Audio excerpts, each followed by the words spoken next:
This conference will now be recorded. अद्य शनिवासरः अथवा मन्दवासरः पौषशुद्ध षष्ठी दिनांक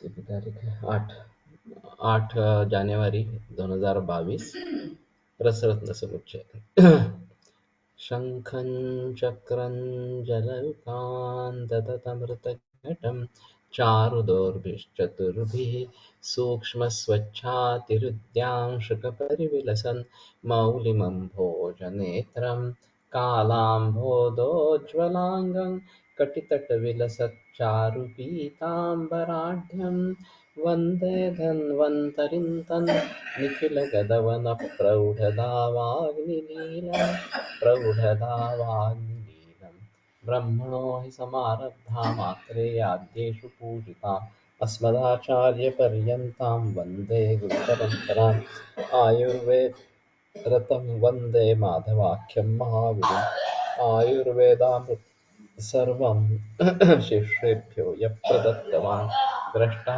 ज्ञानी दृष्टकर्मा कृतकर्मा तथैव च अध्यापको विषक्श्रेष्ठो महान् संशोधकस्तथा गुणैरेतैः समुदितैः यत्कार्यं प्रतनोति सः समृद्ध्यर्थं हि कार्यस्य वयं नु प्रयतामहे सरस्वत्यै नमो यस्याः प्रसादात् पुण्यकर्मभिः बुद्धिदर्पणसङ्क्रान्तं जगदध्यक्षमीक्षते आत्रेयं प्रथमं वन्दे आयुर्वेदजगद्गुरुम् आयुर्वेदामृतं सर्वं गृहीत्वा हि सुरेश्वरात् अग्निवेशादिकेभ्यो यत्प्रेच्छत् मुनिसत्तमः प्रथमं तन्त्रकर्तारम् अग्निवेशं नमाम्यहम्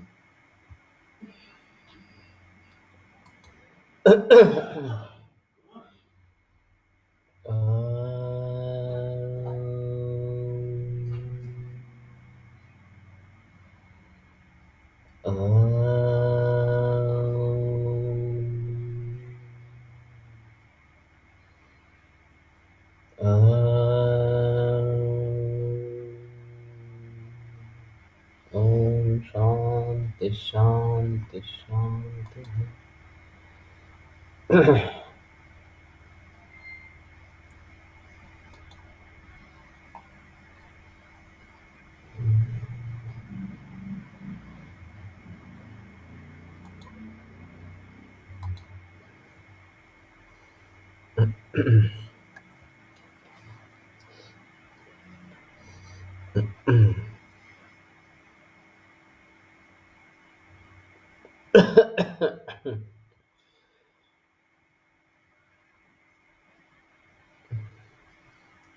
फिर से नाटक शुरू हो गया।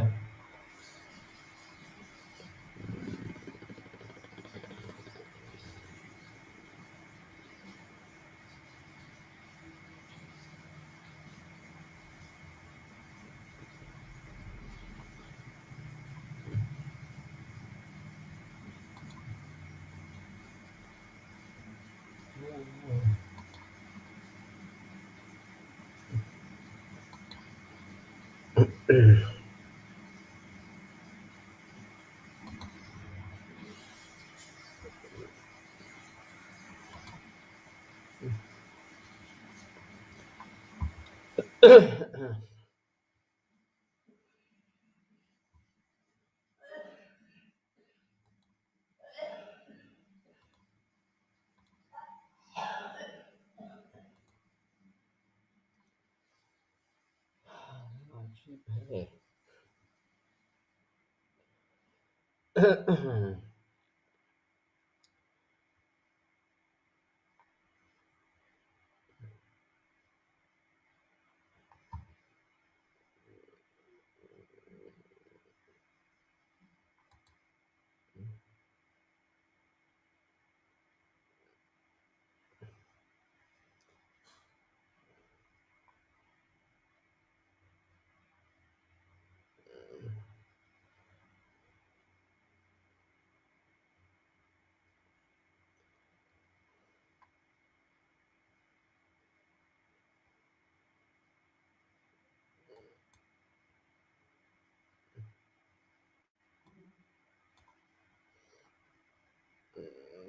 ये शायद बंद कर देंगे।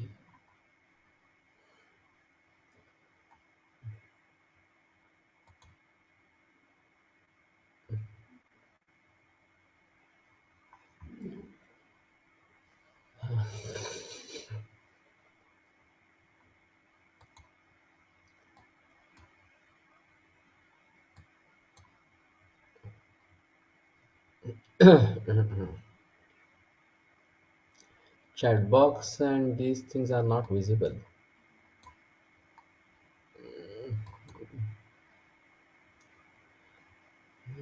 मालूम नहीं।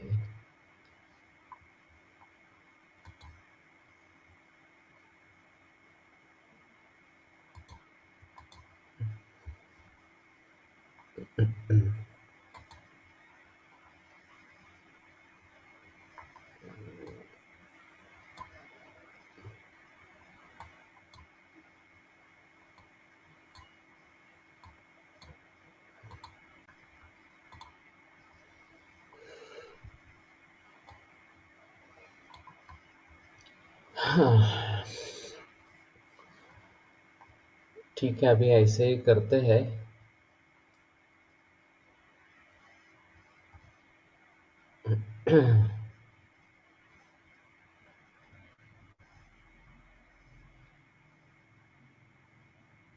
टङ्कणरसगन्धौ च समभागान् प्रकल्पयेत्, नेपालं द्विगुणं दत्त्वा मर्दयेत् खलमद्यथा। श्लक्ष्मतां ये हो गया था।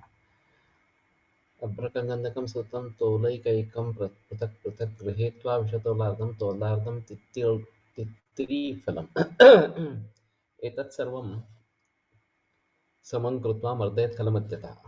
श्लक्ष्णता याति तद्यावत् तावत् संवर्धयेत् शनैः।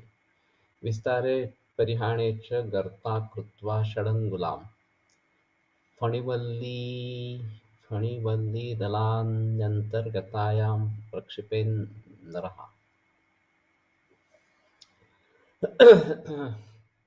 तो सर्वांगसुंदरचिंता मणिरसः। अभ्रक्स गंधक सूत ये एक एक तोला पृथक पृथक गृहीत्वा विषतोलार्थम। बचना जो है वो आधा तोला लेना है। तोलार्थम तित्तिरी फलम, तो तित्तिरी फल आधा तोला लेना है। एतत् सर्वं समं कृत्वा मर्दयेत् खलमद्यथा। एक खल मध्य में खल करे। श्लक्ष्णता याति तद यावत् तावत् संमर्दयेत् शनैः। और जब तक वो श्लक्ष्ण नहीं बन जाता तब तक धीरे धीरे उसका मर्दन करते रहना चाहिए।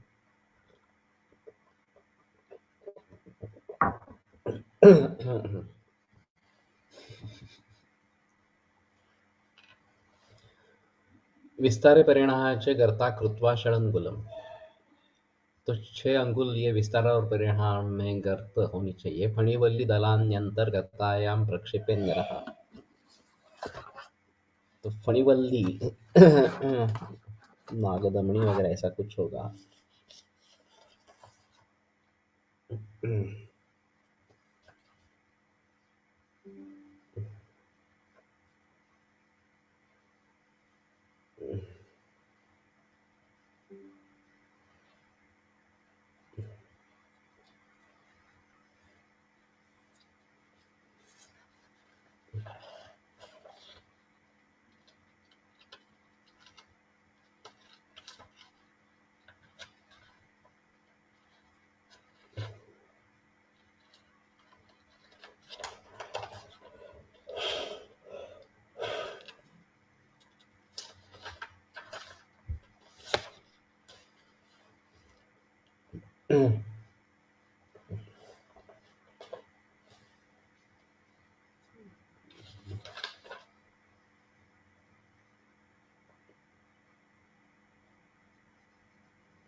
इमली का फल आधा तोला नहीं, ये तित्री फलम है।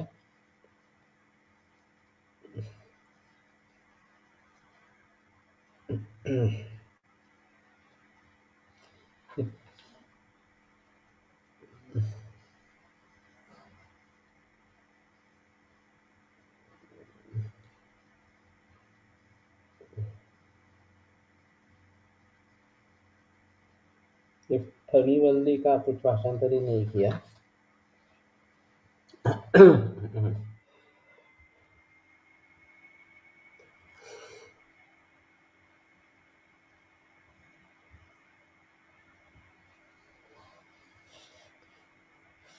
गर्ता गर्तम तांबूली पत्राणी। हाँ हाँ हाँ, तो तांबूली पत्र का ही प्रयोग करना है।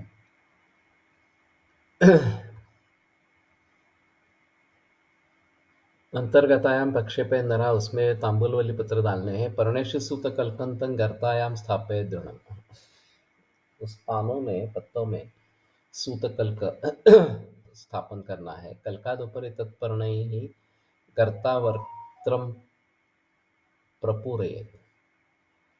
और फिर ये कल्क के ऊपर उसी पर्ण से ये गर्त पूरा भर दे। गर्तायां तो ततोदयं पुटम आरण्यकोत्पलैः। और फिर आरण्य को उत्पल से पुट देना है। तो पहले ये सब अभ्रक गंधक वगैरह जो है वो सब डाले और फिर पारक डाले।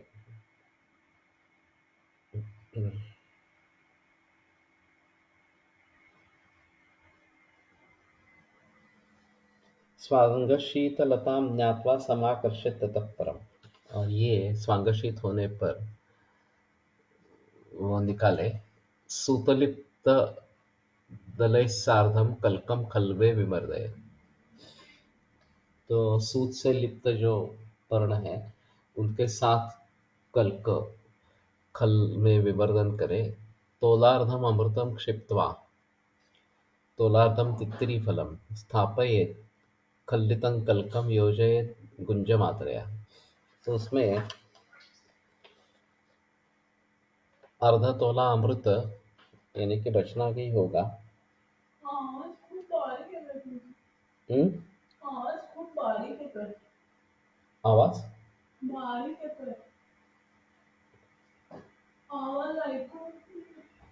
सर्दी में थोड़ा सा ना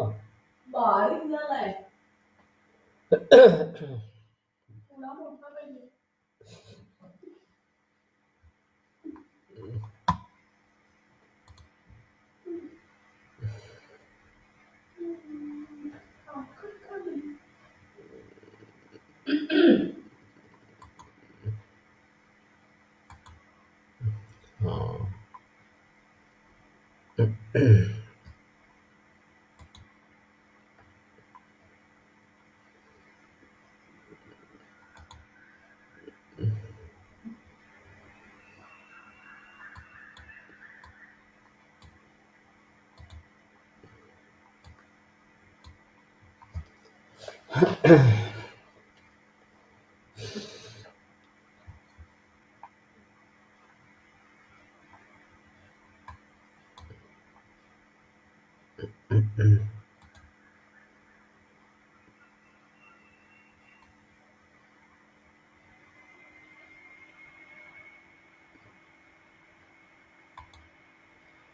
अब ये चार्ट का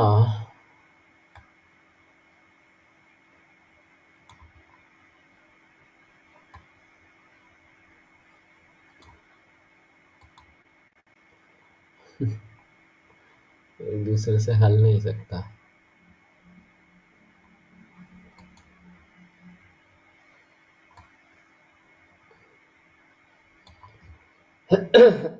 कल हुआ था, आज फिर क्या हुआ मालूम नहीं इसको। हाँ।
एक समय में एक ही स्क्रीन दिख रहा है।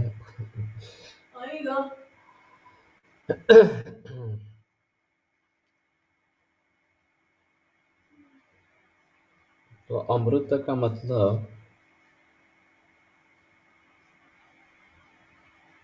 शुद्ध विष आधा तोला और इमली का फल आधा तोला। ठीक है। तो आधा तोला वचनाग और आधा तोला तित्री स्थापयत खल्लितं कल्कं योजयत गुंजमात्रया शृंगवेराम्भसा युक्तं तीक्ष्णचित्रकसैन्धवैः सन्निपाते तथा वाते त्रिदोषे विषमज्वरे। तो अदरक के रस के साथ तीक्ष्ण चित्र का सैंधव, तीक्ष्ण का अर्थ मरीच होगा शायद मरीच चित्र का और संविधान नमक। संधिपाते तथा वाते त्रिदोषे विषम ज्वरे, संधिपात में वात में त्रिदोष और विषम ज्वर। अग्निमांदे ग्रहण्यांच तथा देयोति सारिणी, अग्निमांदे और ग्रहणी और अतिसार में भोजनम दधिभक्तं च रसेस्मिन् संप्रयोजय। ये दधिभक्त काफी जगह आ रहा है व्याध्याधिक्यं यदा कुर्यात् उदकं ढालयेत् तथा। अगर व्याधि का बल ज्यादा हो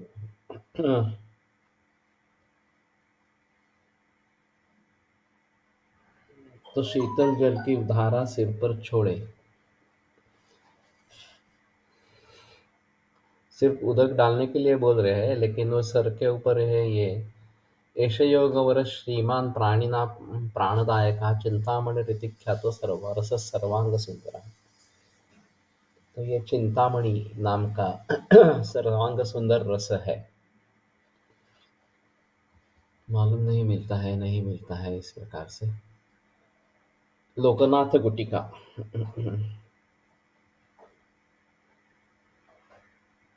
सूतेन्द्रं परिमर्द्यं पंचपट्टुभिः क्षारैस्त्रिभिस्तं ततः पिण्डे हिङ्गुमहौषधासुरिमये संस्वेद्य धान्याढके। तो पारद को 5 लवणों के साथ और 3 क्षार के साथ मर्दन करे, पिंड बनाए। हिंगुमहौषधा सुरिमय सुस्वेद्य धान्योदके। हिंग विश्व और आसुरीमय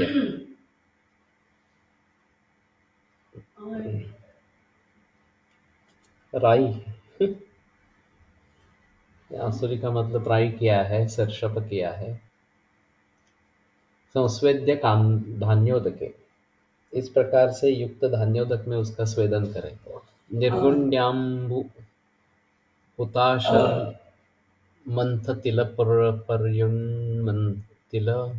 पर्युन्मत्त भृंगार्दकम कामाता गिरिकर्णिका प्लवदला पंचांगुलोत्थैर्जलैः सुतेन्द्रेण समैर्विमर्द्य सहजैः पित्तैस्ततो भावयेत् धृष्टिक्षागतुलुलायमत्स्य सा सन्निपाताञ्जयेत्। विख्याता भुवि लोकनाथ गुटिका मरीचमात्राहिता स्यादस्या सहितं दधीक्षु शकलं वीर्यं भवेत् शीतलम्।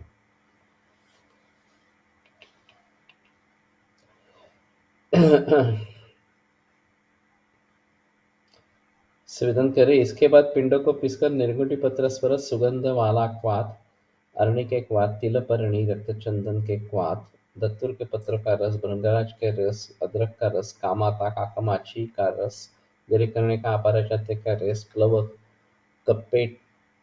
कवेटी मीठा के रस, दल पान के पत्तों का रस तथा पंचांगुल एरंड पत्र के रस से अलग क्रमशः अलग अलग घोटकर पुनः दंष्ट्री जंगली सुअर के पित्त, बकरी के पित्त, भैंस के पित्त, मछली के पित्त तथा मोर के स्वाभाविक अधिकृत पित्त पारद के समान भाग लेकर भावित करे और गुटिका बना ले। यह प्रसिद्ध लोकनाथ गुटिका एक मरीच प्रमाण में सेवन करने से संधिपात को जीत लेती है। इसके सेवन काल में दही, गन्ने का रस तथा शीतल वीर्य पदार्थ सेवन करें। हाँ, निर्गुण्य हुताश यानी कि अग्नि यानी कि चित्रक होगा।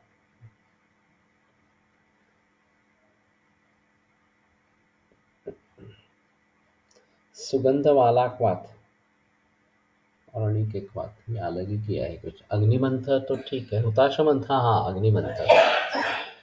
तिलपर्णी उन्मत्त भृंग आर्द्रकम कामातागिरिकर्णिका प्लवदला पंचांगुलोत्थैर्जलैः सूतेन्द्रणसमैर्विमर्द्य सहजैः पित्तैस्ततो भावयेत्। तो पित्त की भावना बाद में दी है। दंष्ट्री छागतुला यम छाग लुलाय। तो लुलाय का अर्थ भैंस किया है यहाँ पे।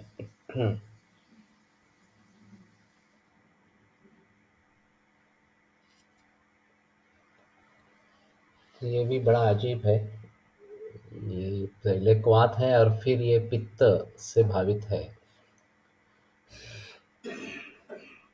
वैसे इस प्रकार से पित्त की भावना देना या पित्त को डालना उसमें, ये खास करके नेत्र रोग में पाया जाता है। लेकिन ये सिर्फ संधिपात के लिए बोला है। और वैसे संधिपात तो 13 है, भाव प्रकाश में तो 39 है। तो कौन से संधिपात में ज्यादा कारीगर होगा थोड़ा देखना पड़ेगा।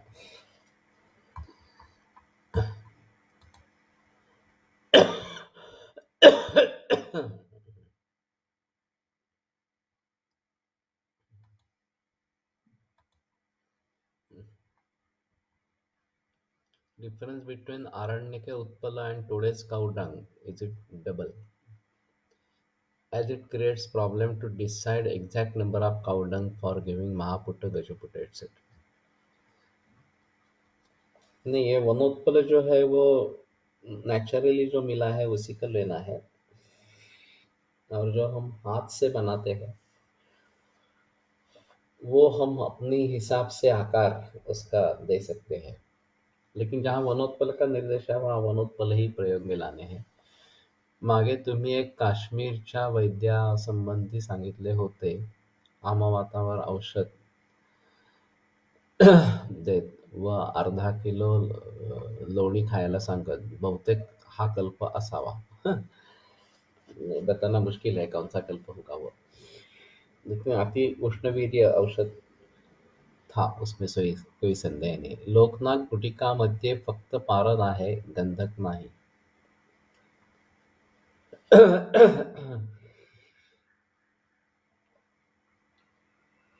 हाँ, सिर्फ पारद ही है।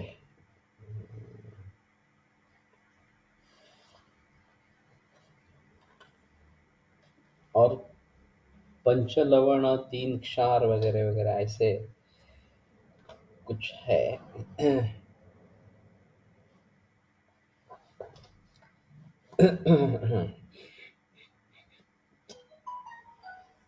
ठीक है।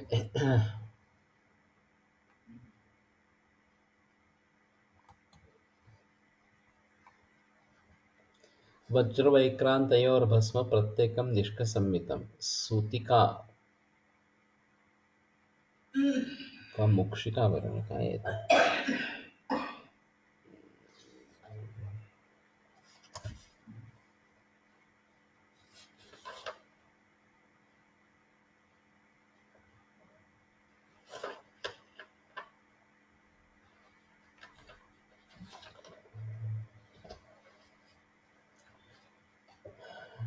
शृंगी विषम द्विनिष्कंच त्रिनिष्कम चूलिका पटु।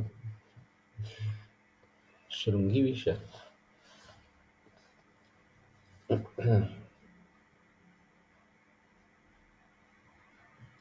वज्रवैक्रांतयोर भस्म प्रत्येकम निष्कसंमितम शृंगी विषम। शुद्ध सिंगिया विष। दो निष्क चुल्लिका पटु। नवसादर। पंचनिष्का अग्निचारश्च सर्वम एकत्र मेलये। और 5 निष्का अग्निचार। तावत् भस्म रसम यावन मर्दे दिवसत्रयम्।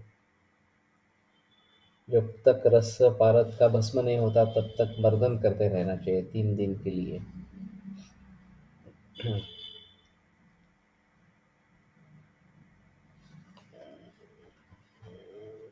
समान पारद भस्म,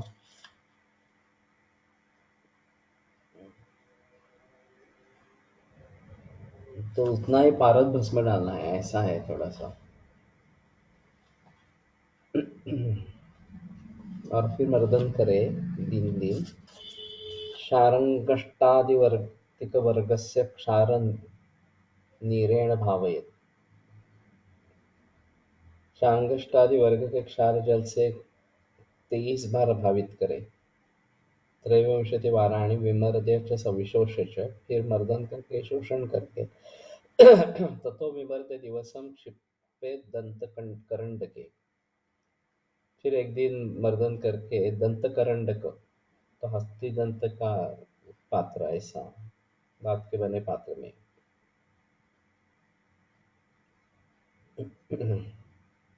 मृत संजीवनाख्योऽयं सूचिकाभरणो रसः।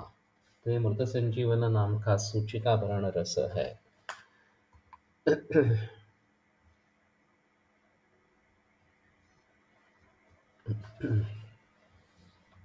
सन्निपातेन तीव्रेण मुमूर्षोर्भूगतस्य च तालनि प्रत्ययित्वाथ रसमनयनं विनिक्षिपेत्। तीव्र सन्निपात, जो मरने वाला है, और भूगत हो गया है। भूगत क्या है?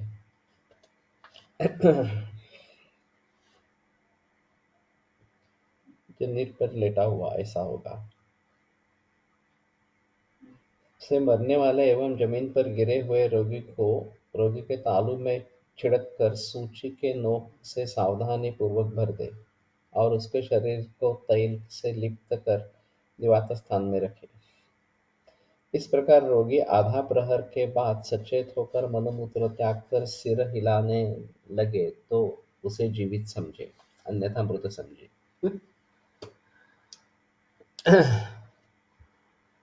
सूच्यातिसूक्ष्मया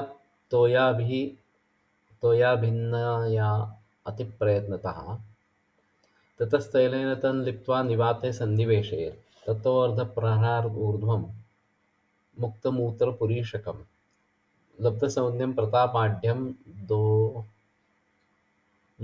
शिरो मुहुः आयुष्मन्तं विजानीयात् अन्यथा चान्यथा खलु। ततः शीताम्बुसम्पूर्णे कटाहे तं निवेशयेत्। तत्र चोत्कुथितं तोयम् अपनीयापरं क्षिपेत्।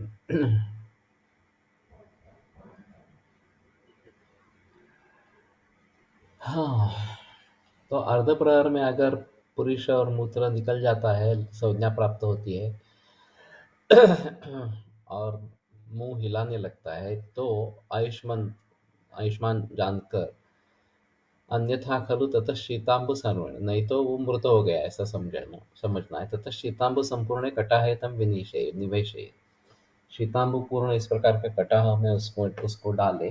तत्र च उत्कुथितं तोयम अपनीया परंग शिवे, और उसमें उबला हुआ पानी डाले।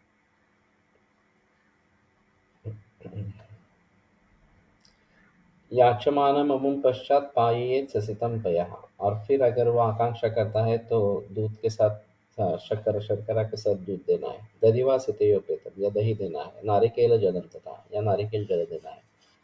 ब्रह्माफलानि दद्याच्च म्रियते सोऽन्यथा खलु, और केला देना चाहिए, नहीं तो वो मर जाता है। लब्धसौम्यं प्रभाषन्तं याचमानं फलादिकं तस्मादाकृष्य तैलाक्तं तैलं पृष्ट्वापनीय च लेपयेत् गन्धकर्पूरैः आपादतलमस्तकम् इत्यादि शिशिरे द्रव्ये सप्तरात्रमुपाचरेत्। बाप रे!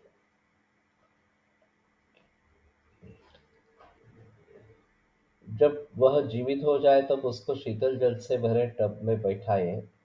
उस टब के जल में गर्म पानी हो जाने पर उसमें दूसरा शीतल जल छोड़ दे। अच्छा, पानी गर्म होगा।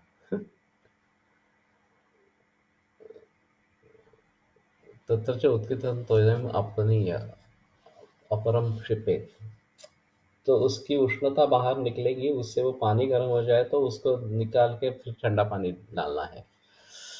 अरे बाप रे! और फिर वो अगर डिमांड करता है, विनती करता है, तो ससितम पयः दापे, तो शर्करा के साथ दूध देना है, दधिवा नारिकेल जलम तथा। रंभाफलानि दद्याच्च म्रियते अन्यथा सो अन्यथा खलु, नहीं तो वो मर जाता है। लब्ध सौम्यम प्रभाषंतम याचमानं फलादिकम तस्मादाकृष्य तैलाक्तम तैलम पिष्ट्वा पनीय च।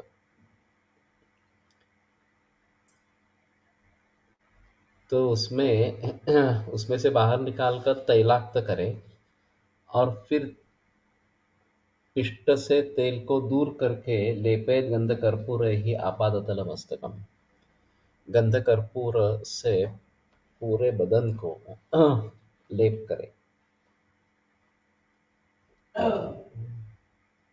पथ्य न देने से रोगी मर जाता है। सचेत होकर बोलने लगे तब टप से निकाल कर उसके शरीर पर लिप्त तेल को चावल की पीठी का उपटन लगाकर दूर करे, और सुगंधित द्रव्य के साथ आदि शीतल द्रव्य का कर्पूर को पीसकर सिर से पैर तक संपूर्ण शरीर में लेप कर लगाए। इस प्रकार 1 सप्ताह तक उपचार करें, और कान, आँख, नाक तथा मुख के ऊपर बार-बार कर्पूर का जल छिड़के। कर्णाक्ष नासिका वक्त्रे क्षिपेत् पोताश्रयं मुहुः। अष्टमे हनि संप्राप्ते दुर्धरी मूलजं रसं ससितं पायेत् वेगम् अवतारयितुं रसम्। दुर्धरी मूल रस, दरदुरी दरदरी मूल जो रस है, क्या मालूम नहीं। 8वें दिन आ जाने पर वेग उतारने के लिए दरदुरी मूल, ब्राह्मी या पुनर्नवा की जड़ के स्वरस में मिश्री मिलाकर पान कराए। ज्वर के वेग उतर जाने पर भूख लगे तो अपनी इच्छा के अनुसार दही तथा पुराने चावल का भात भोजन में दे दे। रसेवतारिते पश्चात यथेष्टं भोजनं दधि ससितं पायेत् वेगम अवतारयितुं रसं। रसेवतारिते पश्चात यथेष्टं भोजनं दधि श्वासयुतं चान्यैर्मुक्तजीवनलक्षणैः कटाहे जलसंपूर्णे निक्षिपेत् बोधलब्धये। श्वासोच्छ्वास युक्त होने पर मुक्त जीवन लक्षण ही,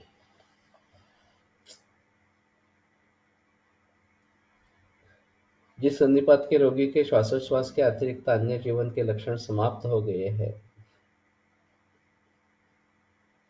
ऐसे संधिपात के मूर्छित रोगी को शीतल जल से परिपूर्ण टब में बिठाए।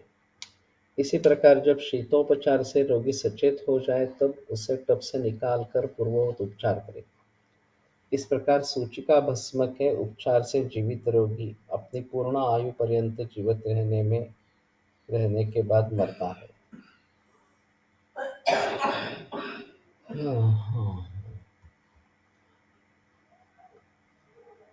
तो अन्य जीवन लक्षण से मुक्त केवल श्वासोच्छ्वास चल रहा है। कटाहे जल संपूर्ण निक्षिपेत बोध लब्धये, तो बोध होने के लिए उसको जल संपूर्ण में कटाह में रखे। लब्ध बोधम तमाकृष्य पूर्ववत समुपाचरित, और उसको संज्ञा अगर प्राप्त हो जाती है तो पहले जैसे उपचार करे। जीवित्वा यावद आयुष्य म्रियते तदनंतर, जितना उसका आयुष्य है उतना वो जी लेता है, और फिर उसके बाद मृत्यु होती है। सन्निपाते महाघोरे मज्जंतम मृत्यु सागरे, तो महाघोर सन्निपात जो मृत्यु सागर में डूब जा रहा है, उद्धरे तस्य धर्मस्य ब्रह्माप्य अंतम न विन्दति, तो उसके धर्म का अंत ब्रह्मा भी नहीं जानता, तो उसको बाहर निकाले उससे से। महाघोर संधिपात रूपी मृत्यु के समुद्र में डूबते हुए रोगी को जो वैद्य उद्धार करता है, उस पुण्य को महादेव भी पार नहीं पाते, ब्रह्मदेव भी पार नहीं कर सकते हैं। तो धर्म का यहाँ पुण्य अर्थ किया गया है। सन्निपात महामृत्यु भय निर्मुक्त मानवः अपि सर्व स्वदानेन प्राणाचार्यं प्रपूजयेत्। तो सन्निपात महामृत्यु भय निर्मुक्त इस प्रकार का मानव जो है वो अपनी सर्वस्व दान देना, पूरा का पूरा उसके पास जो है उसका दान देके प्राणाचार्य प्रपूजे, प्राणाचार्य की वो पूजा करे।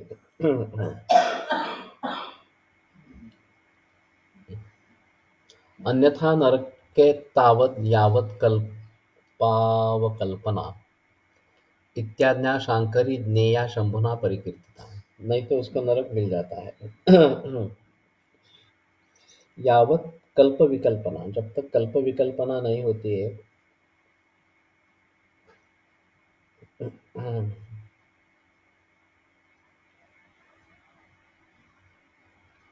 अनेक जन्मों कल्प कल्पांत तक घोर नरक में पड़ा रहता है और अनेक प्रकार की यातनाएं भोगता है। ऐसा यह शंकर भगवान की आज्ञा है। प्रकाशानैव कर्तव्या रसोत्तरणमूलिका शास्त्रं विना प्रयच्छन्ते मंदा वित्ताभिकाङ्क्षया गुरुप्रसादमासाद्य सन्निपाते प्रयुज्यता। ये रसोत्तरण मूलिका, इस रस को सहसा प्रकाशित न करे, क्योंकि प्रकाशित करने से अन्य जन भी यथाविधि शास्त्रों को न पढ़कर इस प्रक्रिया को श्रवण मात्र से ही धन की आकांक्षा से प्रयोग करने लग जाएंगे। अतः इस प्रयोग को गुरु की प्रसन्नता के साथ से प्राप्त कर संधिपात में प्रयोग करें।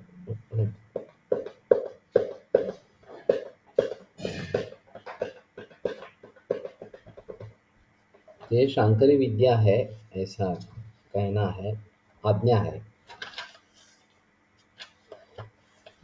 अजीब है बड़ा। सूचिकाभरण रस तो मैंने सुना है, मिलता है नहीं मालूम।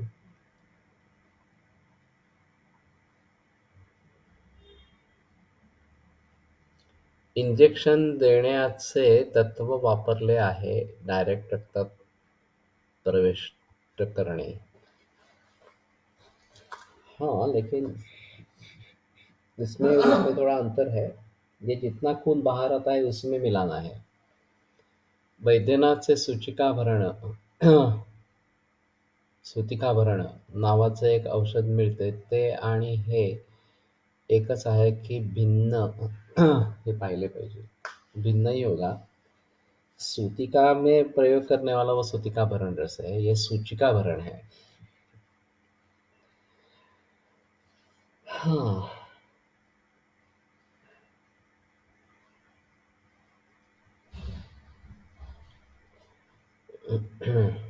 पुणे के एक वैद्य का अजीब अनुभव मैंने सुना था। सिर्फ दूसरा कोई ऐसा न करे इसलिए ये मृत संजीवनी सुरा ऐसी एक आई है कहाँ पे, तो रूबी हॉल में कोई मरीज था, मरने वाला था। एक्सीडेंटल केस थी, हेड इंजरी हुई थी। तो इसने कहा नहीं नहीं मेरे पास दवा है, तो वो जिंदा रहेगा इस प्रकार से। तो एलोपैथी के डॉक्टर का कहना था कि ये तो पॉसिबल है ही नहीं ये, लेकिन ठीक है अगर तुम्हें प्रयोग करना ही है तो करो इस प्रकार से। और फिर हुआ ऐसे कि वो सुरा उसमें मुख में डाली गई और कुछ वहाँ नहीं, डेथ हो गई 2 घंटे के बाद। अब पोस्टमार्टम हुआ क्योंकि एक्सीडेंट केस थी। और फिर ये सुरा होने के वजह से उसमें रिपोर्ट जो आ गया वो ड्रंकन था और शराब पीकर गाड़ी चला रहा था इस प्रकार से।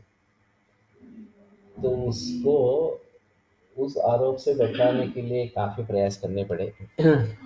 और तो इस प्रकार की विकथना तो नहीं होनी चाहिए कि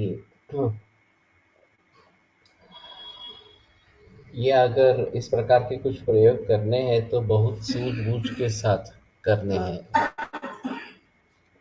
और केवल प्रसिद्धि पाने के लिए, पैसा पाने के लिए ऐसा कुछ मत करे। ये जो आपने बात क्या करें? दूध आणायचं सांगा.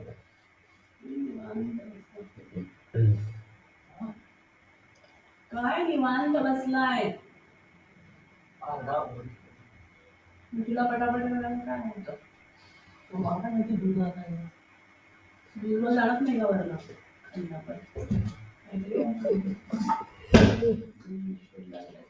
मला नाही आवडत नाही कमी गेले असते. तो वास्तव में ऐसा है.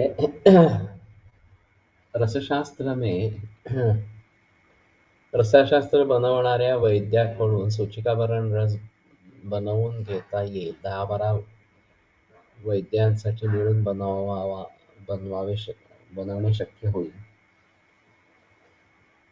हाँ, लेकिन ये तो काफी गंभीर अवस्था है और बाकी भी आगे बहुत कुछ करना है.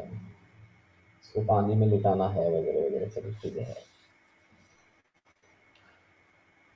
तो मैं मानता हूँ कि इस प्रकार की औषधियाँ हमारे पास मौजूद है और उसका भलीभांति प्रयोग हो सकता है.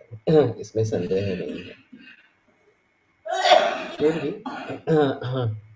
इतना आसान नहीं है और इसलिए मैं चाहता हूँ कि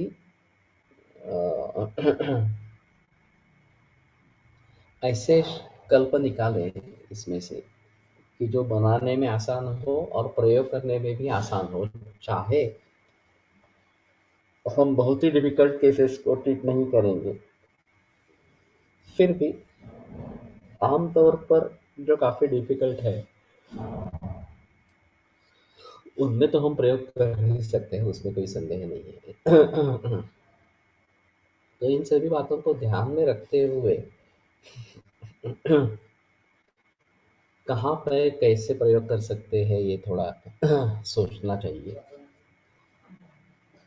और विकट खाना तो नहीं होनी चाहिए, ये सबसे अहम मुद्दा है.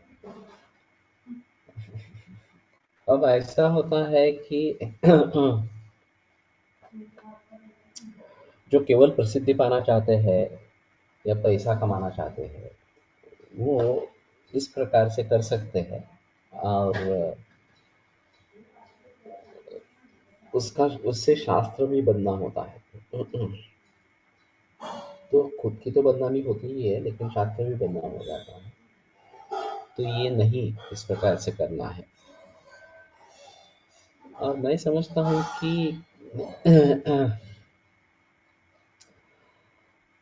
अभी चमत्कार के बिना नमस्कार नहीं, ये बात सही है.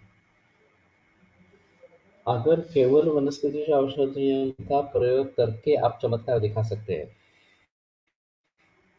तो बहुत ही प्रशंसनीय है, उसमें कोई संदेह नहीं है. लेकिन वनस्पति औषधों से चमत्कार नहीं दिखा सकते, रसशास्त्र का प्रयोग करके तो दिखा सकते हैं.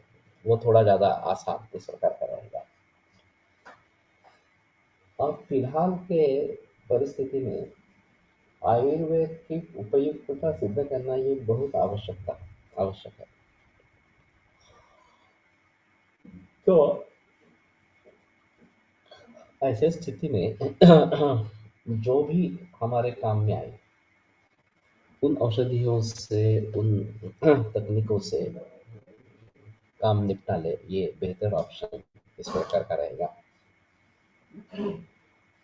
और इसलिए रसशास्त्र हमारा अंग नहीं है, इस प्रकार की बातों को तो छोड़ देना चाहिए. ये बातें नहीं होनी चाहिए. रसशास्त्र हमारा ही अंग है और हम भली भांति हम उसका प्रयोग करते रहेंगे, प्रयोग करते आ रहे हैं हजारों बरस. तो ये ठीक नहीं है कि हम इथे उघडलं इथे जाण्याचं का.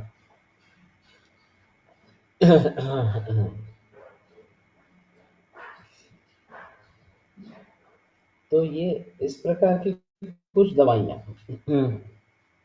हम बना सकते हैं और उनका काफी अच्छी तरीके से प्रयोग हो सकता है.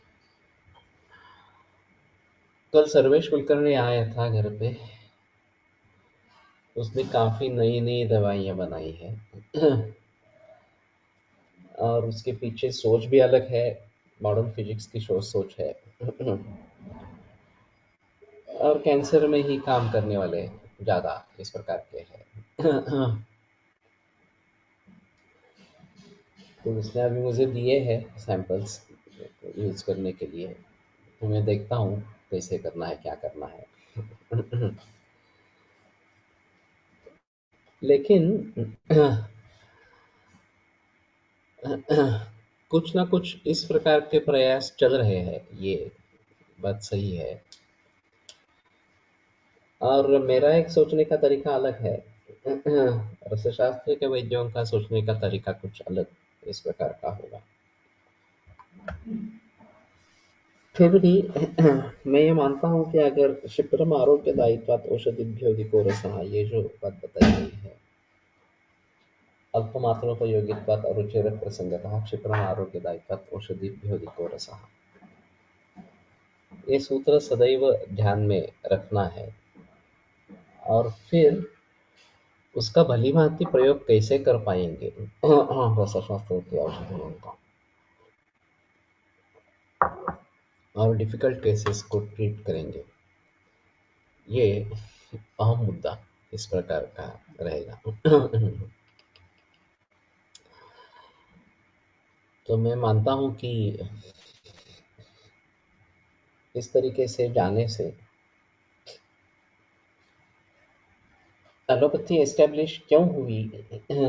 तो इमरजेंसीज को ट्रीट करके एस्टेब्लिश हुई। भले सिम्टोमेटिक रिलीफ हो, चाहे टेक्नोलॉजी हो, कुछ भी हो, लेकिन जान बचाना रोगी की और उसका आगे दवाइयों के साथ मेंटेन करना, ये अभी एलोपैथी कर रही है, सर्वांगीण विचार नहीं है, कारणों का विचार नहीं है। फिर भी इसके जरिए वो प्रथम पसंदीदा वैद्य पूरे विश्व भर में बन गया। तो ये बात हमें एतदेव मुक्तिपाषाणाम् आकांडच्छेदेन दृढ़म्, ये आयुर्वेद की भी खासियत है और आयुर्वेद का ये सामर्थ्य है कर दिखाने का। सिर्फ हमारा उतना अध्ययन नहीं है और अनुभव नहीं है, ये दो चीजें हैं। हेमरगर्भप्रमाणे हे देखील बनवून जवळ ठेवले तर इतर काही औषधामध्ये पण उपयोग होईल। वैसे काफ़ी इसमें से योग मिलेंगे हमें कि जो बना के रखने हैं और विशिष्ट अवस्थाओं में प्रयोग करना है इस प्रकार से। और एक अहम मुद्दा इसमें है कि टिकते हैं, ये प्रॉब्लम नहीं आती कि ये खराब हो गया वगैरह इस प्रकार से। तो वो सबसे अहम मुद्दा मेरे ख्याल में, क्योंकि ये बाकी चूर्ण तैल व्रत वगैरह सब जो है उनकी लाइफ कम होती है और फिर आगे वो बिगड़ जाते हैं। तो ये इसकी खासियत है कि बरसों बरसों तक कुछ नहीं होता, इनको ये प्रयोग में ला सकते हैं। तो मैं मानता हूँ कि इनको लेकर हमें आगे बढ़ना है। और ये थोड़ा ब्रॉड स्पेक्ट्रम जैसा है कि सामान्य वैद्य भी इसका प्रयोग कर सकता है। अगर आपको वनस्पति औषधों से सफलता पानी है तो आपकी अध्ययन क्षमता बहुत ही अच्छी होनी चाहिए, तभी ये पॉसिबल इस प्रकार का रहेगा। पणसलकर जी इस प्रकार के थे कि वनस्पति औषध एक ही केवल रसशास्त्र का औषध प्रयोग में लाते थे और बाकी सब वनस्पति औषधियाँ होती थी और फिर भी बहुत अच्छे रिजल्ट्स पाते थे। लेकिन उनके ऐसा अध्ययन होना, उनका अनुभव होना, ये एक अलग इस प्रकार की बात है। तो इनमें से कुछ योग चुनेंगे जो करने में आसान हो, और फिर जैसे मनोज बोल रहा है कि ये 10-12 वैद्य मिलकर बनाए, इसलिए मैंने मनोज मंगेश को भी कहा था कि तुम ये शुरू करो, आरंभ करो इस प्रकार से। सुवर्ण सूत, लक्ष्मी विलास, हेमगर्भ, सूचिकाभरण असे काही वीर्यानुसार क्रम लावून कल्प संग्रह करून अवस्थेनुसार वापरायचा पायंडा पाडला पाहिजे। लेकिन ऐसा है ना, अभी हमने जहाँ तक पढ़ा है उसके आधार पर ये कह रहे हैं, आगे भी बढ़ते रहेंगे। कल सर्वेश रसतरंगिणी का निर्देश कर रहा था कि उसमें से कुछ दवाइयाँ उसने बनाई है, ले ली है। रसतरंगिणी पढ़ेंगे तो शायद उसके बारे में कुछ बहस होगी।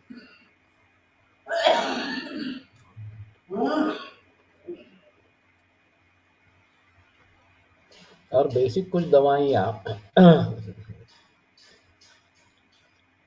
हमारे पास होनी चाहिए। जैसे सुवर्ण भस्म है, अभ्रक भस्म है, रौप्य भस्म है, लोह भस्म है, कासीस है। और फिर उनके जो कल्प है या ताम्र है, नाग है, तो बहुत सारे कल्प उनसे बनते हैं।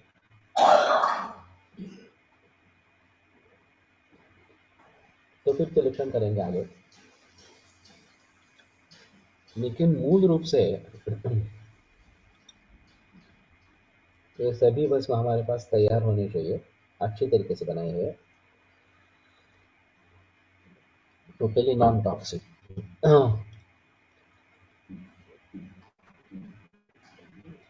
तो फिर इनका बलवंती प्रयोग कर सकते हैं। इमर्जन्सी किट म्हणून मी 5-6 कल्प ठेवले आहेत माझ्याकडे। हेमगर्भ, तरलोकी, चिंतामणी, लक्ष्मी विलास, सहस्रपति, अभ्रक एक्सेट्रा। ये प्रायः सभी लोगों के पास होंगे। नवी फड़के, दीपा पापट के पिता, उन्होंने एक बैग बनाई थी इस प्रकार की, और उन्होंने सभी कल्पों को पोर्टली में परिवर्तित किया था। तो चंद्रकला रस की भी पोर्टली बने ताकि उसकी कार्मुकता बढ़े, वीर्य बढ़े। और उनका कहना था कि चंद्रकला रस की पोटली बनाने पर वो शीतवीर्य काम करती है, उष्णवीर्य नहीं होती है। तो ये बड़ा अजीब मामला है। तो इमरजेंसी किट होना चाहिए, इसमें संदेह नहीं है। कैसे बनाए, क्या बनाए, और उन सभी के बारे में जानकारी होनी चाहिए कि कब किसका प्रयोग करना है, कैसे करना है, इस प्रकार से। तो शायद ये बात बनेगी। तो कहने का तात्पर्य अर्थ ये है कि बहुत सारे तरीके हैं इसको बनाने के, और बहुत सारी दवाइयाँ भी है जिनको हम जरूर प्रयोग में ला सकते हैं।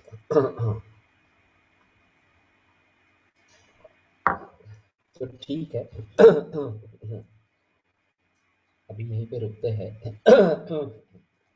सोमवार को ये मुझे पता नहीं चल रहा, ये स्क्रीन का जो लॉजिक चल रहा है उसको कैसे निपटाए। हाँ, पहले तो ये सब बिल्कुल अच्छा चलता था, कोई प्रॉब्लम नहीं आती थी इसमें, लेकिन एक बार एक ही स्क्रीन दिखता है, ये थोड़ा अजीब है। शायद ये दूसरे किसी तरीके से रसरत्न समुच्चय वगैरह जो पीडीएफ ग्रंथ है वो शायद एक्रोबैट रीडर या फिर माइक्रोसॉफ्ट एज में ओपन करेंगे और ये गूगल में ओपन करेंगे, तो शायद दोनों साथ में दिख सकेंगे। कल दिख रहे थे, आज दिख नहीं रहे। हाँ। ठीक है, सोमवार को कोशिश करते हैं मिलने की। मैं कोकण में हूँगा।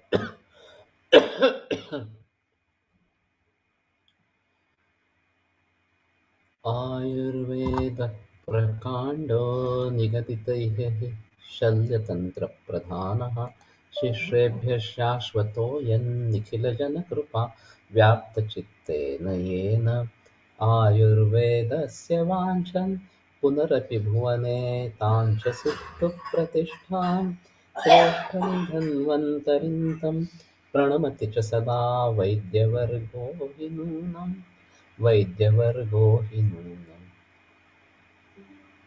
ॐ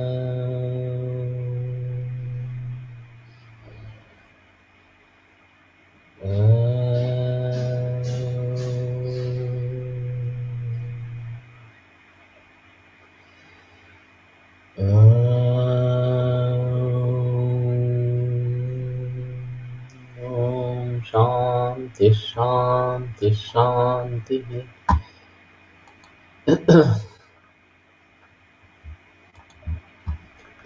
विरम्यते।